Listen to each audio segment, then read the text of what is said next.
The Revolution Podcast, Episode 1, Teaser Trailers, Expectations, and Introductions.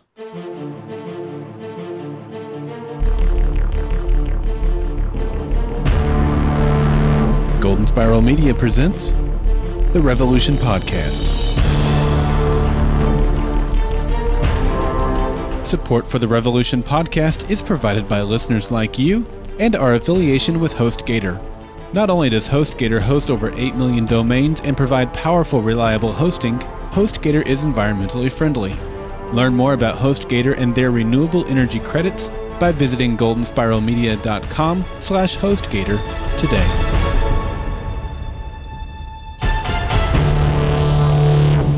Welcome everybody to the inaugural episode of the Revolution Podcast. I'm Daryl. And I'm Jeremy. And we're so glad that you've joined us for this first episode of the Revolution Podcast. We thought we'd just kind of throw this podcast out there to introduce ourselves to everyone, hopefully get people excited about the new NBC show Revolution like we are excited for the show. So the purpose of this podcast today is just as I said. We're going to go over some of the teaser trailers and some of the promos that have been put out there.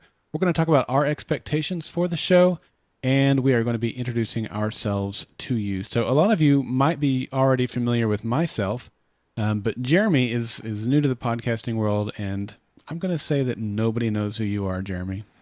I don't even know who I am, Daryl.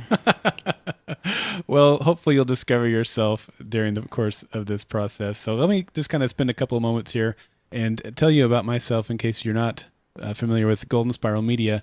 Golden Spiral Media was formed a couple of years ago. We started 4 years ago podcasting about the Fringe Podcast. That's who we are. We were back then the Fringe Podcast. And then as we kind of grew the podcasting part of what we do, we decided that it probably needed to become a more formalized business. And so a couple of years ago, we became Golden Spiral Media, which the name itself is inspired by the show Fringe, the Fox TV show Fringe.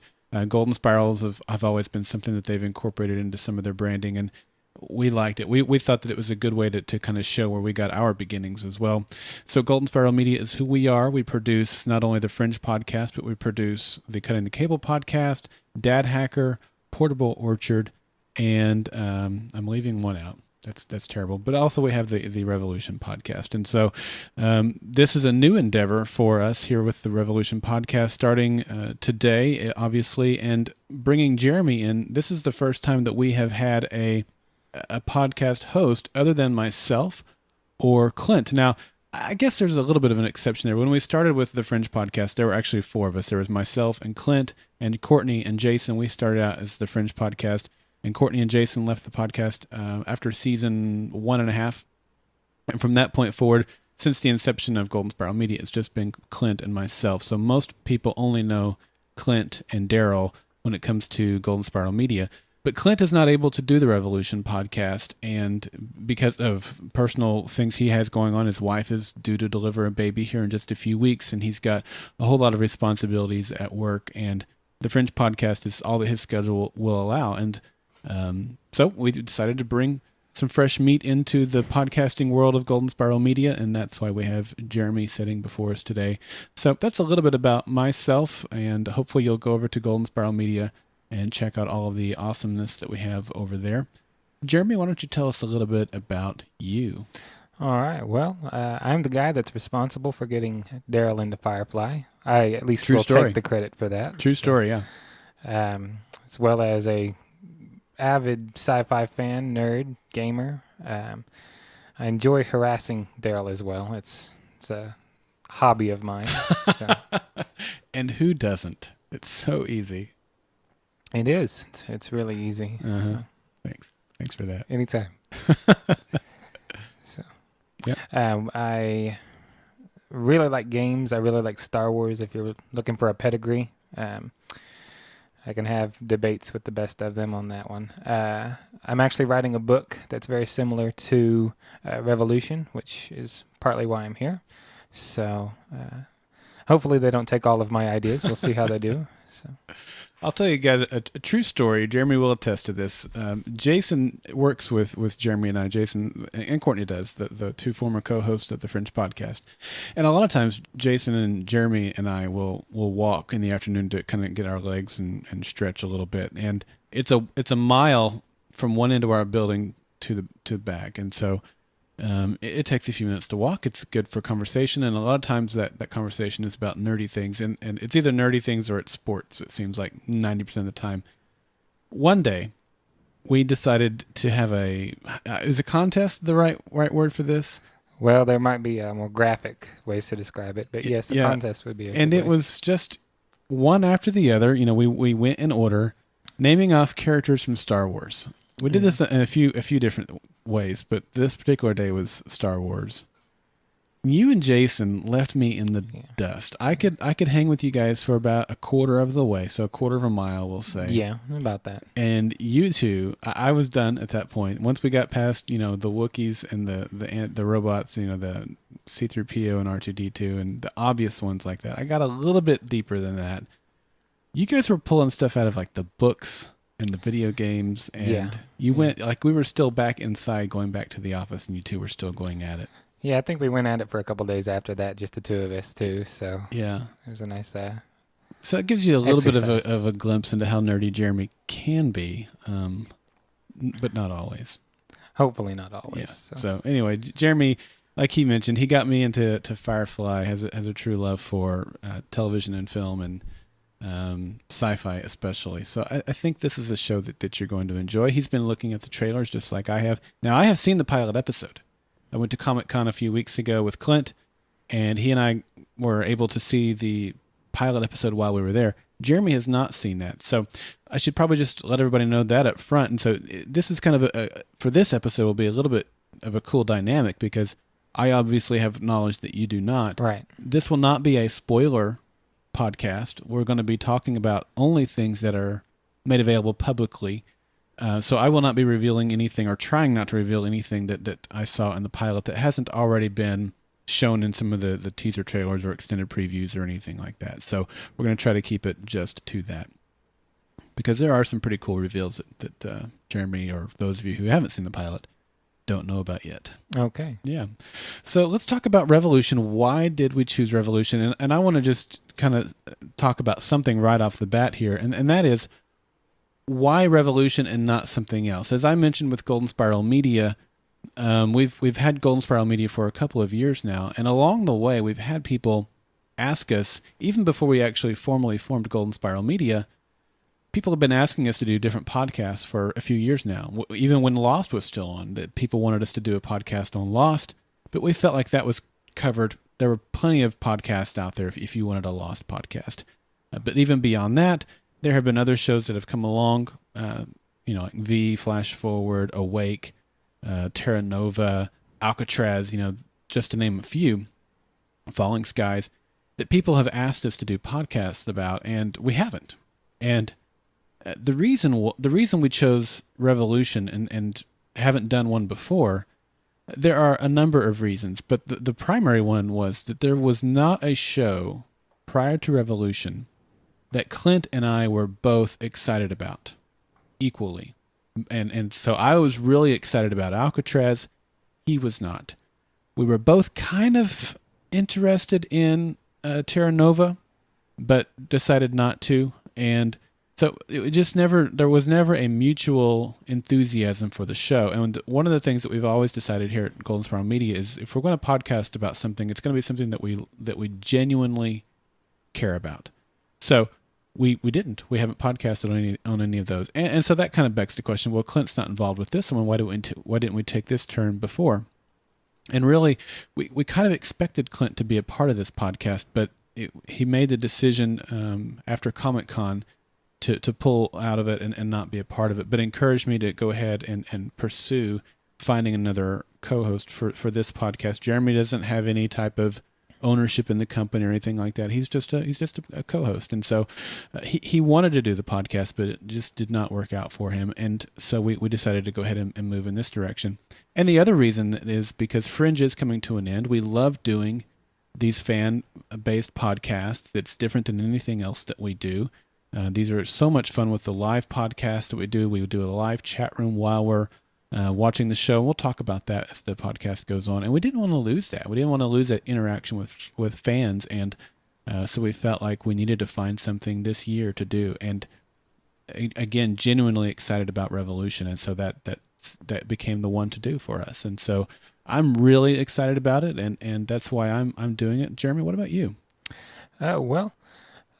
Mainly because of my book. It's something that really draws me to it. I've been interested in kind of that post-apocalyptic feel. Yeah. I like a lot of what happens. I like the intrigue, the potential that a show that pretty much gets rid of modern technology would feel. I like the idea that we could kind of explore that ending. I think this show, what stands out over several other shows that even had a similar premise is, I think some of the actors that we've seen before, Giancarlos, I believe I've seen him in a few things. I'm kind of intrigued by some of his acting ability, and as well as some of the others. It's got a pretty blonde for the lead, I guess, but yes. Tracy Spiridakos. Yes, yes. So she's Charlie in the show. She right? plays Charlie. Okay. That's right. So do we know if that's short for anything yet, or? I would imagine Charlotte or something like that. I don't know. They've always only called her Charlie. Even when in the trailer when she's a little girl, they call her Charlie. Right. Yeah. So I was wondering if you had any insight, or would that be a spoiler as well? No, I don't think it would be a spoiler. But if I've seen it, I don't recall it. Right. Okay. Yeah. No, I like the sci-fi mixed with what could be a fantasy if they take it in some directions. You've got a lot more of the sword play. I think that adds a very kind of a beautiful dynamic in shows, especially if they do it right. Any Firefly fans would know Summer Glau and her ballet. She really impressed me in Serenity, the movie. Yeah.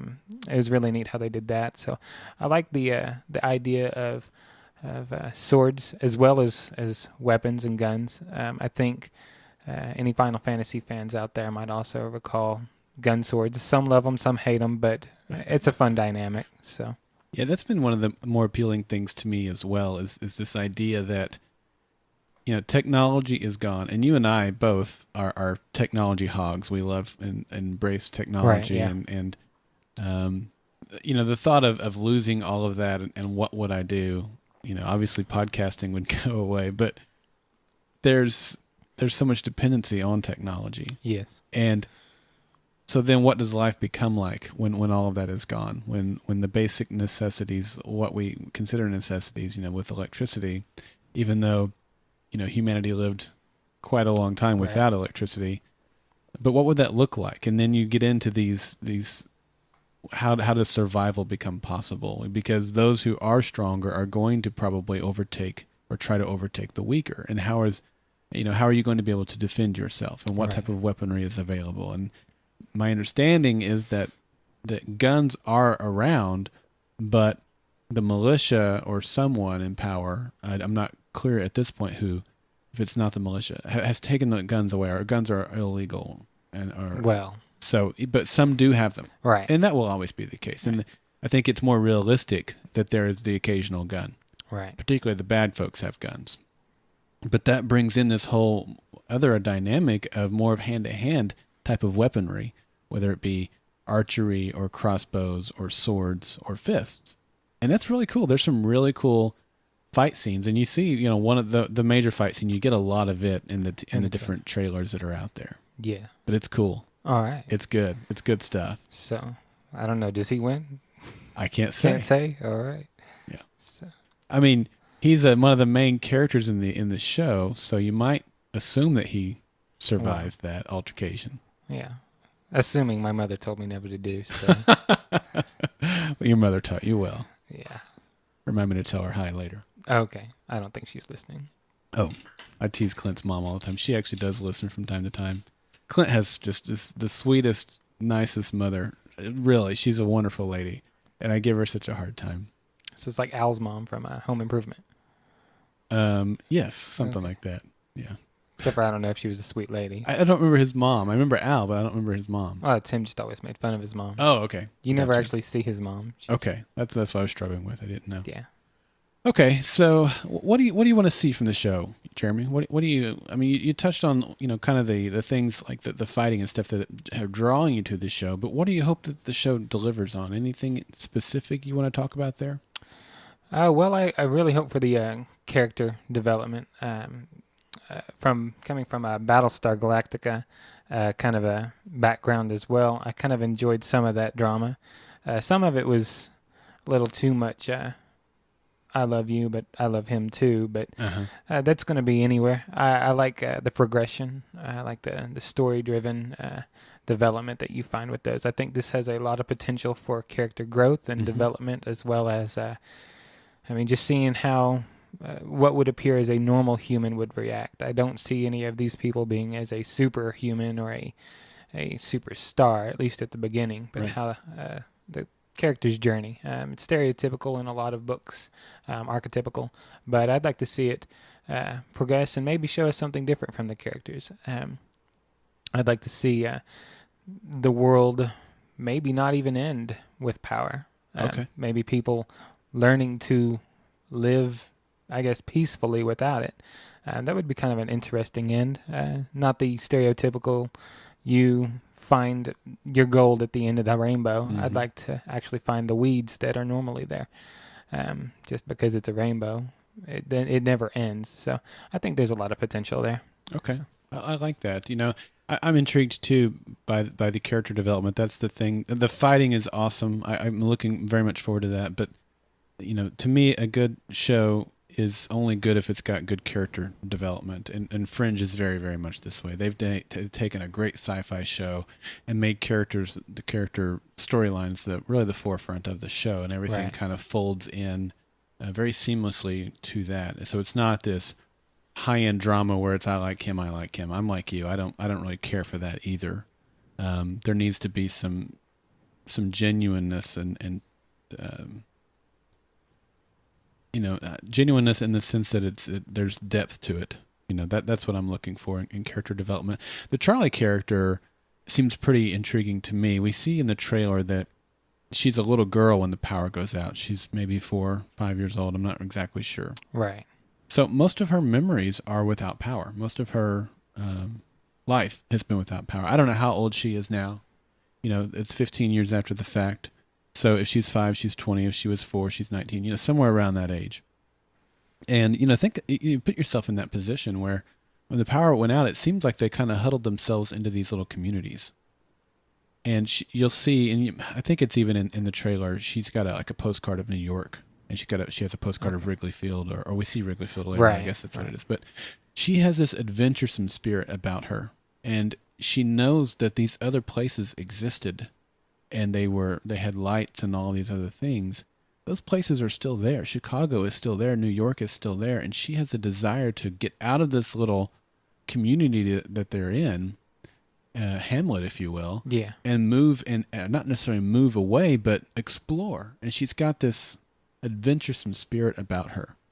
And so I think they can do a whole lot of development with that. Because at the same time, she's green. And it's dangerous to have this adventuresome spirit without any idea of what the real world is like. Yeah. And so I see her, and this is speculation, I see her getting herself into some trouble, biting off more than she can chew, but then being scrappy enough to take and handle her way out of it, There's some other character lines that I'm not going to get into. I don't want to spoil too much, but that are very intriguing. But the character development is, for me, what I think this show could be. That's what Lost was for me. It was always about the characters for me. Therefore, I was not disappointed about the ending of Lost. But I think the character development here is the main thing that I hope to get out of it. Some really good character-driven stories. Yeah, that sounds very intriguing. There's a lot of good hope, and I can see kind of in your eyes that you know more than I do about what's going to happen. Right. So. But along with that is the mystery. Why did the power go out? How did the power go out? And if it was caused by something natural or supernatural or man-made, and I don't know the answer to that, by the way. It's a And social experiment. yeah, sure. And so they're going to be able to fold in Mm-hmm. these other, you know, there's a mystery to it. You see in the trailer that there is some power out there, and how did they get power, and others don't, and they're only using it sparingly, and why? You know what I mean? And so there's these other mythology or mysteries, is probably a better word at this point, that they're going to be able to fold into there. But they have to be driven by characters, and I think they're going to be able to do that. I agree. Yeah. All right. So, prediction time. Let's just do a couple of predictions here, or things that we want to discuss, maybe, because obviously we know very little. Even though I have seen the pilot episode, I still know very, very little.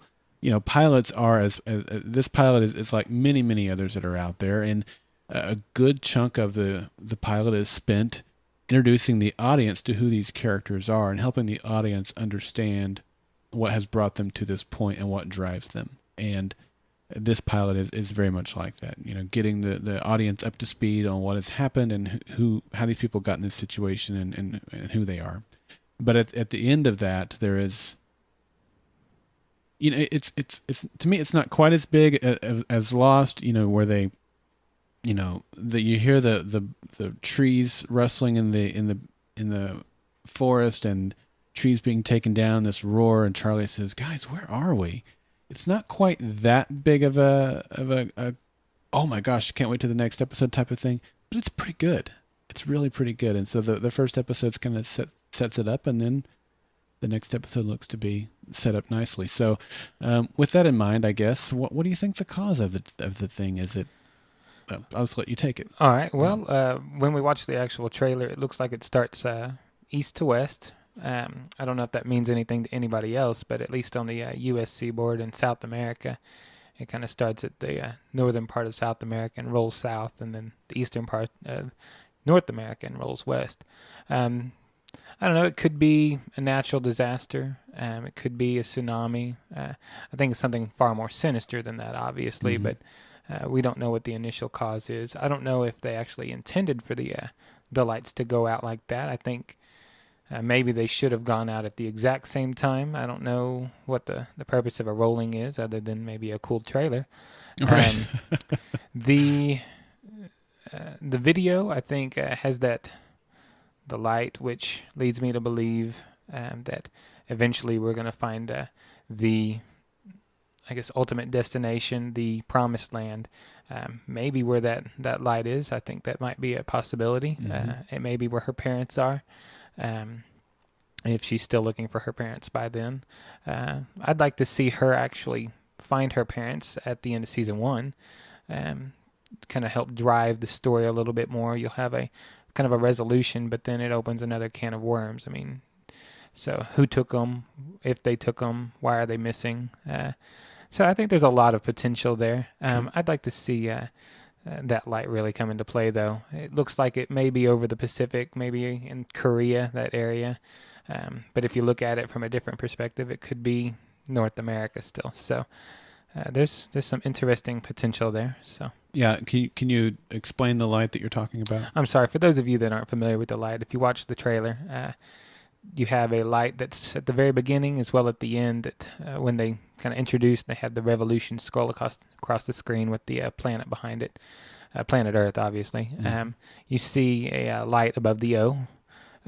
It's very bright. It kind of signifies hope as well as, or contradictory to darkness.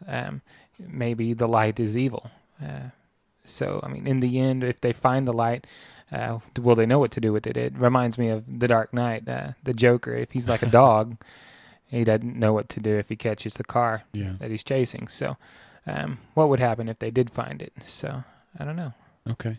It was really cool. I saw the trailer, I don't know how many times, and never noticed the light. And you asked me about it, and I said, no, I don't know what you're talking about. And you kept asking me about it, and I kept forgetting to rewatch it and look for that. I watched the trailer yesterday, but I forgot to look for the light.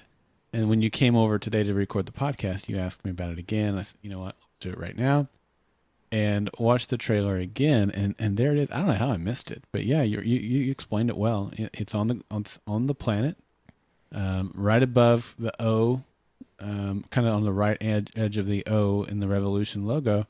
There's a light in the middle of nowhere. There's no other light on the planet. So I think that's very good catch on your part. So I think that means something. I think that might be the geographical location of where the answers lie. I mean that's the kind of thing that I Right. immediately Yeah. go to.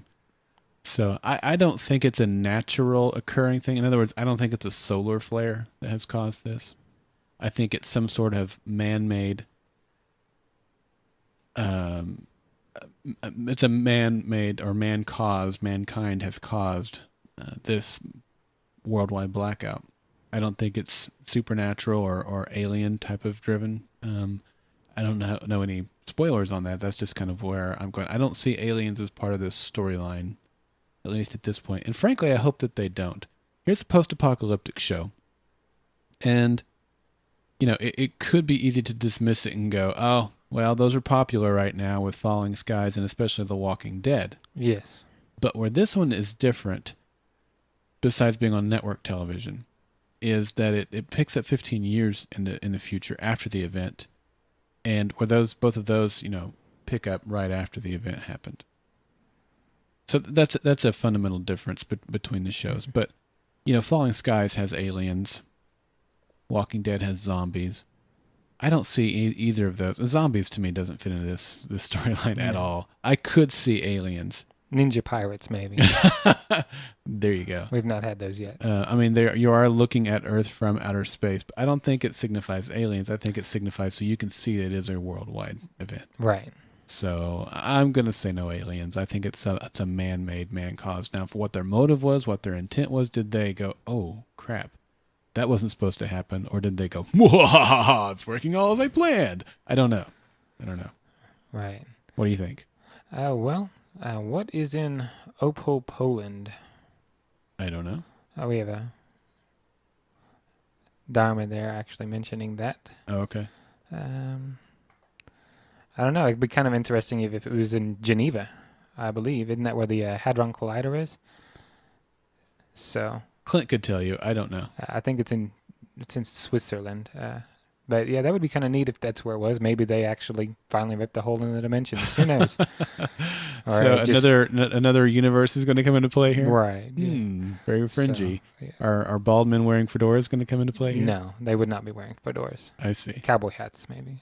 Or Jane Cobb hats. That would be awesome. That would be awesome. So, I'd like to see them throw that in once or twice. Yeah. All right. Anything else that we want to discuss here before we move into talking about the characters? No, I don't have anything else to add at the moment.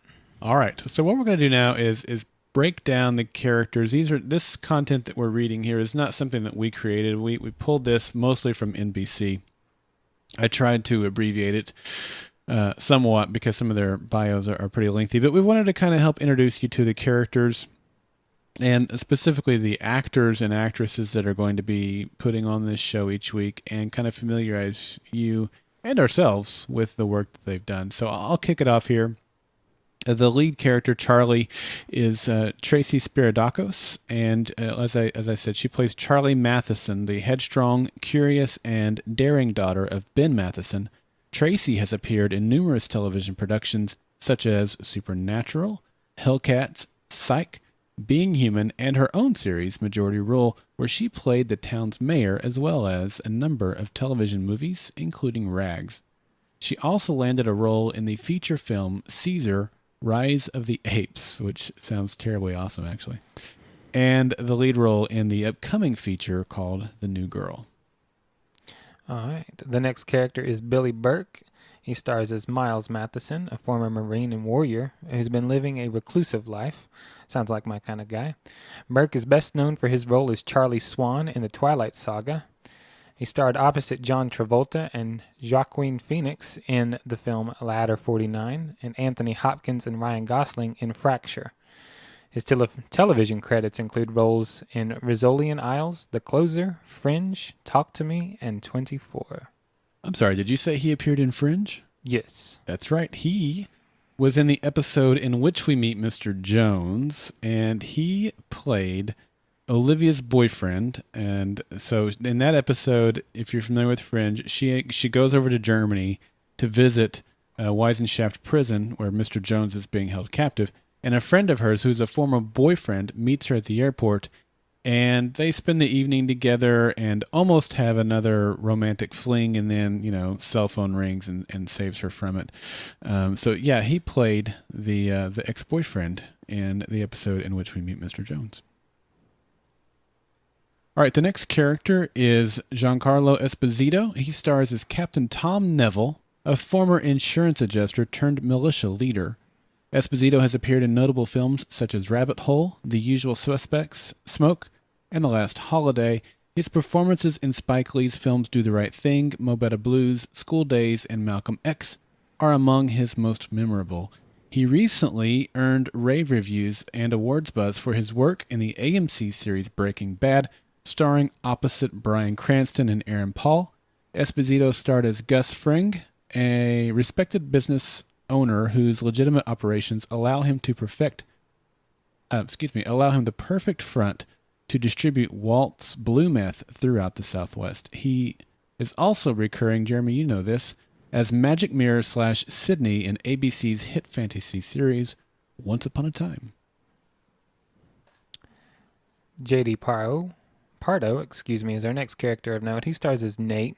He's another member of the militia. He has conflicted feelings for Charlie Matheson. So any red-blooded male, I guess, would. Pardo joined Emma Stone, Nathan Fillion, and Melanie Linsky in the series Drive, short-lived, but good old Nathan Fillion.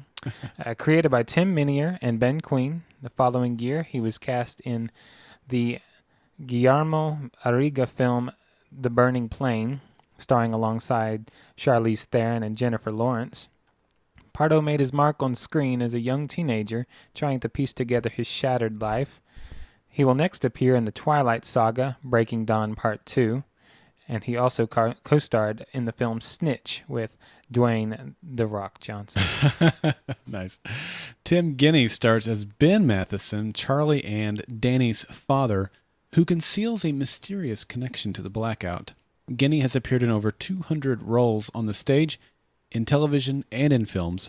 Some of his more recognizable work includes characters in Sweetland, Iron Man, and Iron Man 2, Personal Velocity, Once Around, How to Make an American Quilt, Ladder 49, and Courage Under Fire.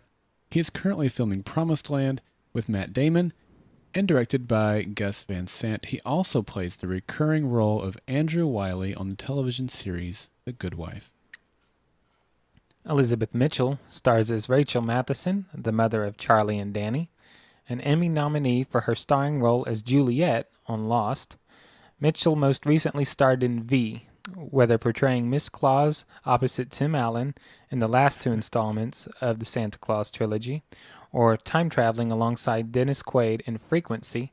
Mitchell has lent her talents to an impressive and diverse range of roles, including most notably as girlfriend of Angelina Jolie in her portrayal of supermodel Gia in the Golden Globe-winning HBO telefilm. She also starred opposite Dane Cook in the indie drama Answers to Nothing. All right. David Lyons stars as Bass, a former Marine who served alongside Miles Matheson. In 2005, he won a recurring role in the hugely popular police drama Blue Heelers. In addition to a role in the long-running cult favorite soap Neighbors, Lyons also starred as leading seaman Josh E.T. Holliday in the high seas action series Sea Patrol. In 2008, he was added to the cast of the popular medical drama ER as Dr. Simon Brenner. On the silver screen, Lyons can be seen in the feature Storm Warning. He also contributed a riveting performance as a gambler with a dark secret in the Outback thriller Cactus, and he can be seen in a supporting role opposite Julia Roberts in Ryan Murphy's Eat, Pray, and Love. And I'll also add that if you're not familiar with most of that work that they were talking about there, he is Australian, and most of that work is Australian. So when they say it's hugely popular, Maybe not here in the States, but it is in Australia. The Outback Thriller. That should be a clue That as should well. be a clue. That's right. All right.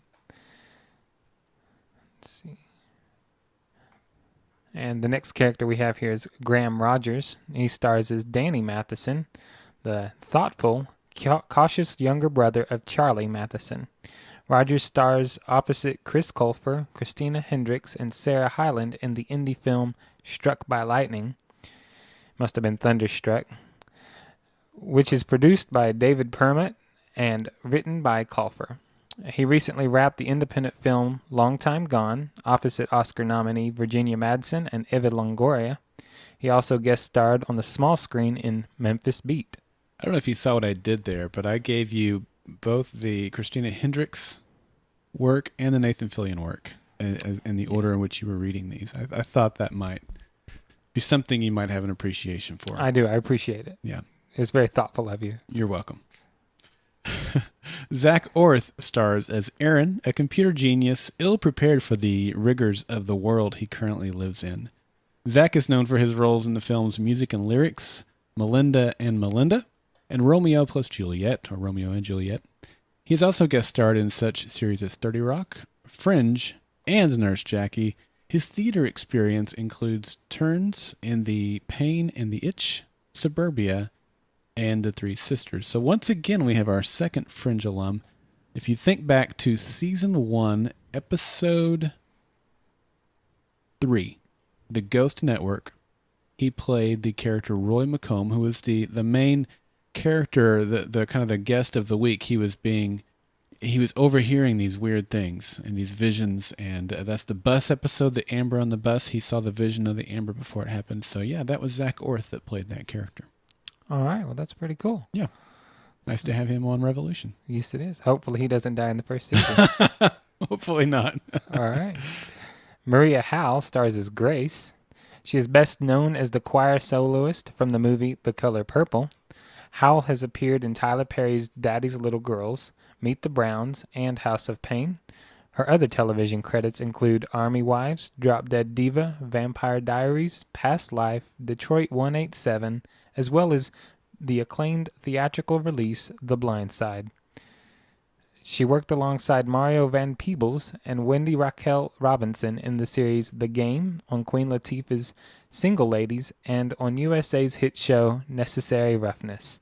Most recently, she played Cameron Diaz's doctor in What to Expect When You're Expecting and the role of Miss Easel in the movie Firelight, starring Cuba Gooding Jr. All right. And our last character that we're talking about today is Daniela Alonso.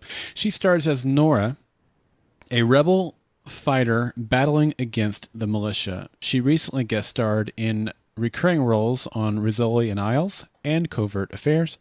She also starred as Brenda Serrano in the 2010 ABC drama series My Generation.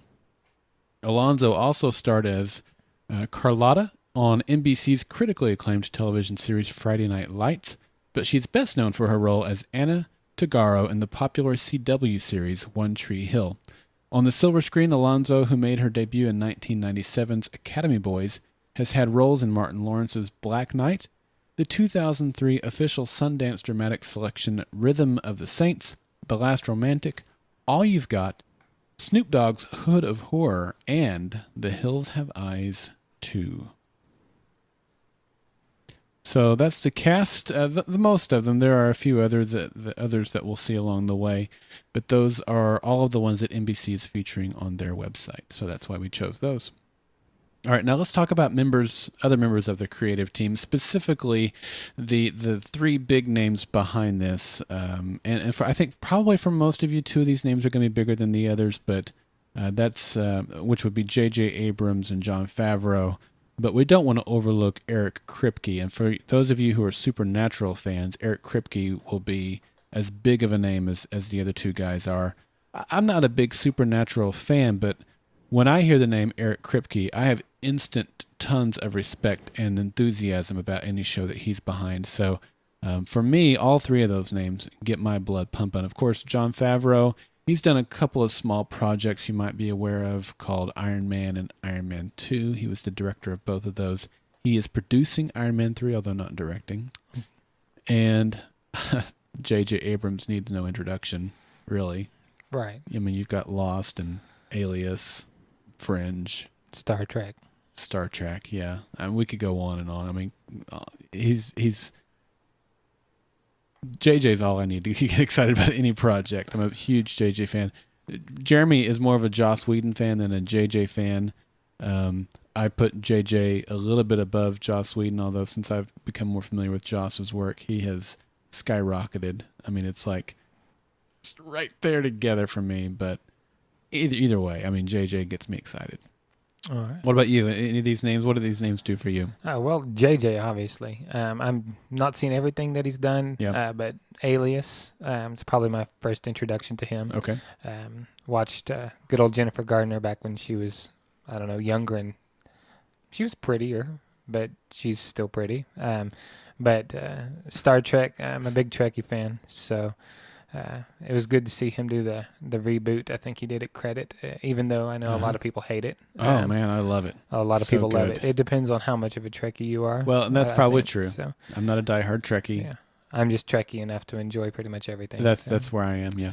So I even enjoy the Voyager and Deep Space Nine series, and I know a lot of people don't like those as well.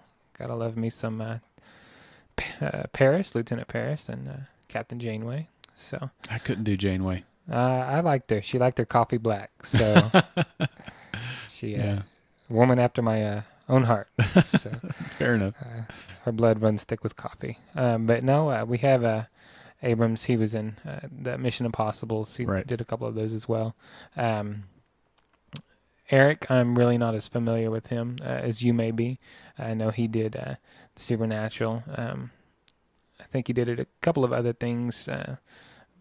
Canceled show called Tarzan, things like that. Yeah. But that's about all I know about him, to be honest. Okay. And Jon Favreau and Iron Man, he did a good job with those. Could we call him Favre or should we call him Favreau? I've always heard it pronounced Favreau. Okay. I don't know. Have you heard differently? No, I've never met the man. It's similar to Brett. I was just wondering.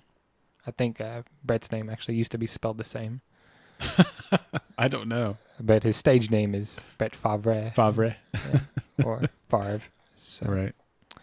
I'll also say we've got some speculation here in the chat room. We are recording this in front of our live audience like we do every week, but and that is what is JJ's involvement in the show? And this is a very, very, very fair question, because I think that JJ's gotten to the point where his name is being put behind some projects just to kind of garner attention and enthusiasm for projects, and not necessarily meaning that he is going to be hands-on. And beyond that, he has a bit of a reputation for starting a project, sticking with it a season or so, and then moving on, which is very much what he did with Lost. It was very much Damon Lindelof and Carlton Cuse's show after season 1 or season 2, especially beyond that.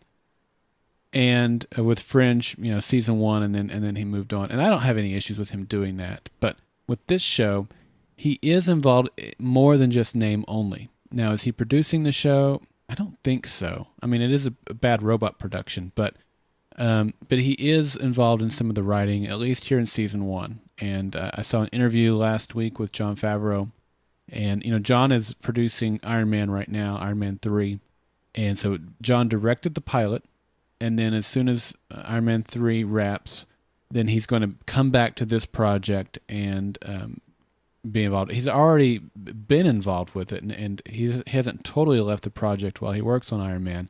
But let's be honest, I mean, Iron Man's going to be his main attention getter while he's working on that. He gets paid more for it, so probably. But JJ is also involved, and he talked about, after Iron Man, him and Eric and JJ will sit down and go through some scripts and get into the writing room. So JJ will be involved with writing as well as putting his name behind the project. Now, what will we see after season 1? For me personally, with the JJ project, I don't expect anything out of him after season 1. That's just kind of what he does. He gets a project off the ground, puts it in capable hands, and then moves on to the next project. So that's kind of what I see him doing. I agree. Yeah. Hopefully this one fares better than his last work. So. Yeah, and so you're right. His last couple of projects have not necessarily done well. Although Person of Interest is also one of his projects, and it's done well. But Undercovers didn't do well, which I didn't watch it. I did say earlier that I get excited about every one of his projects. That was one I never got excited about, but I think this one will do better. I think you're right. And the other thing too, this is kind of an interesting thing here, kind of a unofficial straw poll, if you will, that I've been conducting over the last month or so. That I mean, I've asked everybody that I know during the Olympics, "Are you watching the Olympics?" "Yes, I am." "Okay. Have you seen commercials for the NBC show Revolution?" And the response I normally got was something to the effect of, "Yeah, that's the one where the power goes out, right?" And, yes, it is. And so I said, yeah, it is. So what do you think of that show? "It looks really good." For the longest time, I only had one person say, "I'm not familiar with the show." And it was a mutual friend of ours named Dylan. Okay. And it turned out, Dylan was watching the Olympics on DVR and skipping the commercials. Okay. Very legitimate reason for not being familiar with the show. And then this week, I actually ran into one person who had watched the Olympics, seen the previews for Revolution, and said, "I'm going to take a pass." Which, again, is fine. Obviously, this is not a show that everyone is going to enjoy. But I asked a lot of people, whether it be at church or other acquaintances or at work, and those were the only two responses I got that were negative in any way. And Dylan's isn't negative; he just wasn't familiar with it. The NBC advertised the dog out of this thing during the Olympics. It was crazy how much they advertised it. Yeah, they had a lot of money behind those commercials, and Yeah. I don't think if you watched them commercials, you could have missed it at all. So I don't think you could have. I could see how some could maybe develop a hatred for it because it's on all time. No, so, that's true. I could totally see that happening. But it was something that I told my wife, "Hey, let's watch this commercial." Even though we were skipping them, we would actually pause it just to see it, so I can get some information and kind of follow up. Sometimes I'd hope they'd have more exclusive stuff with the Olympics, but they seem to only have that one long trailer. So. Right. They seemed to, and they during the Olympics they showed the pilots for two of their shows, the Animal Vet show, and then the Go On, the new Matthew Perry show. They didn't show the pilot for Revolution. It's an hour-long drama, 43 minutes or whatever, so I can understand why they didn't, but that would have been kind of cool for them to get that exposure. But it's coming on directly after The Voice, which is going to be a great lead-in for it. The Voice is a very, very popular show. Most people who've watched it and Idol prefer it now. Idol's kind of gone south. But anyway, so I think it's going to have a good lead on. I think they've advertised it well. At Comic-Con, they were advertising it. I don't know how much money that you pay for the spots at Comic-Con, but there are a couple of primary spots that you can advertise at. One is the side of a building, the hotel. There's 3 hotels right downtown that you can buy the side of. We're talking, I don't know how many stories these things are, 30 stories. And it's nothing but Revolution. One of them is. Yeah. So everybody saw that. And the other thing is there's a place right across the street from the convention center where everybody walks to get into the Gaslamp District. And they bought that whole peninsula. It's a kind of a triangular shaped area. There's a cafe right there. They turned the cafe into a Grimm themed cafe. I mean, they put in walls all the way around it. That's pretty cool. It was amazing. And then the very end of it, where the traffic would walk by, because the cafe is kind of set off a little bit. There's kind of an open area, and they took that open area. Part of it was a Grimm forest, and part of it was Revolution. The part that faced the street was Revolution. And they had the Ferris wheel that you see in the trailer. I don't know if it was the actual one or probably a replication. And they had the Prius or whatever it is that the lady makes a garden in that you see in the trailer. It was also there. I didn't realize that was a Prius. I think it's a Prius. I think it is. But a little bit of irony there. A green car being converted totally green. But anyway, they have not spared any expense in advertising this. So I think that that should be a good thing. Yeah, it's good to see that they're actually pretty firmly behind their show. Yeah. I know we have some tendencies to wonder if they're going to get behind them. We've seen a lot of good shows go the wayside. I mean, a lot of us watched Firefly just end and tore our hearts out. Yeah. But and I think that we won't be able to say the same thing when it comes to this. At least we know the studio is behind their production. So. Sorry, I was reading the chat room there. Okay. So that's a good thing that the network is behind it that much. And so it's going to be premiering on Monday, September the 17th at 9 Central. And so let me kind of get back to one of the things that we mentioned earlier, and that was, how are our podcast work? What is our schedule? What can you expect if you're new to Golden Spiral Media fan podcasts? What can you expect out of us? And one of the things that we do with Fringe, and we're going to continue this with the Revolution podcast, is our live chat event while the show is being aired. So if you're in the Eastern or Central time zone, so you're watching it at 10 Eastern, which is 9 Central, or all watching it at the same time, come on over to goldenspiralmedia.com/live, and that will take you to our live chat room, which is also the same place that you go to if you want to watch us record the live show as we're doing right now. goldenspiralmedia.com/live. And the chat room is there, and people from all across the U.S., jump into the chat room, and we're just, as we're watching it, we're chatting back and forth and discussing the show, kind of throwing out some theories or observations, just getting to know one another.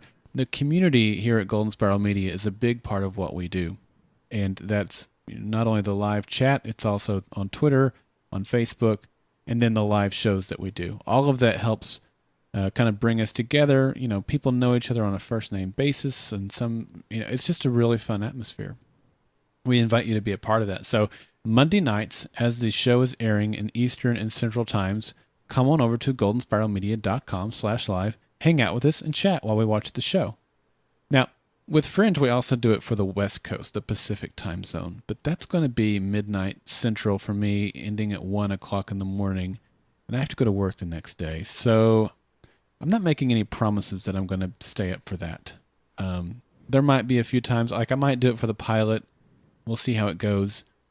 But the chat room is always open. It's open 24/7. So if folks want to come along and chat, more power to you. We'd love that. And maybe we'll get a moderator that'll be there that's in the West Coast Pacific time. I'm not sure yet, but I'll commit to being there for the pilot. But beyond that, I don't know, because getting to bed after by the time you finish the episode and say goodbyes and all that stuff, 1:30 into bed. We'll see how it goes. But for the for the East Coast and Central, we'll definitely be there for the chat room, and hopefully Jeremy will join us from time to time on that. You're invited every week too, Jeremy. Oh yeah, of course. Yep. And then the podcast. So when are we going to do the podcast? Well, we will be recording our podcast every Tuesday night at 8 p.m. Eastern, and you go to the same place, goldenspiralmedia.com/live. We've got cameras here in the studio. You can watch us record. We'll interact with you in the chat room. We need to come up with an affectionate name. For Fringe, we call our live chatters Bunsen burners. It ties into the theme of the show. So we'll call them revolutionaries. How's that? That works. You like that? Yeah. So become a revolutionary. Come over to the live chat as I point to my computer screen that you can't see. And join us for the live show. That's every Tuesday night at 8 p.m. Eastern Time, which is 7 p.m. Central, 5 p.m. Pacific. So yeah, come join us for that. It'll be a whole lot of fun. You'll watch us do the live show. We'll chat with you. You can throw out your theories, and it'll just be a good time. Another way to build the community. Okay, Jeremy, you want to give our website information down there? Sure, I can read that. Website information, we have our website's goldenspiralmedia.com, and if you want to go to the Revolution podcast, just /revolution. If you're interested in blogging for us, just shoot Daryl an email. Mm-hmm. You can send that to feedback@goldenspiralmedia.com, or leave voice feedback at 304-837-2278. Another way to reach us is Facebook. Just go to facebook.com, Golden Spiral Media, and at GSM Podcasts. I believe that's Twitter, correct? That is Twitter. That's right. I'm not a Twitter bird, so I'm not familiar with all of that. That's right. So we look forward to hearing from you. The format that we have here will be very similar to what we have for the Fringe podcast. At this point, we will not be doing a separate feedback podcast like we do with Fringe. With Fringe, we do an hour and a half each week of our episode breakdown, and then we do an hour and a half on from fans of fan feedback. It won't be quite that the feedback won't have its separate podcast. We will have feedback. We want your feedback. We will incorporate that into the podcast. But all of that will be incorporated into one single podcast that we do every Tuesday night at 8 p.m. Eastern Time over at goldenspiralmedia.com/live. And hope that you'll join us for that. So give us a call, like he said, on the voice feedback line there, 304-837-2278. Let us know what you thought. As soon as that pilot episode airs, call that number. Tell us what you thought of the pilot episode, what you liked, what you didn't like, the things that are you found most intriguing, and maybe we'll play it on the show the very next day. So I hope you guys will participate in that and join us for the live show. This will probably be the only podcast that we do between now and the pilot, unless something else happens or some sort of really big revelation comes through. This will probably be the only podcast that we do between now and the premiere, which is only a few weeks away, September the 17th. So our first podcast will be September the 18th, which will technically be our second podcast. Right. On the first episode. The first podcast about the show after it airs. But it'll be our second podcast. Your math is very accurate. I like that. It's amazing, isn't it? I believe so. All right. Anything else? Are we forgetting anything? Have we covered everything? I think we've covered pretty much everything for this podcast. Yes, sir. I think we have too. It's been a whole lot of fun. Jeremy, welcome to the podcasting community. All right. Well, hello again. You did a good job. All right. I feel obligated to say hello, world.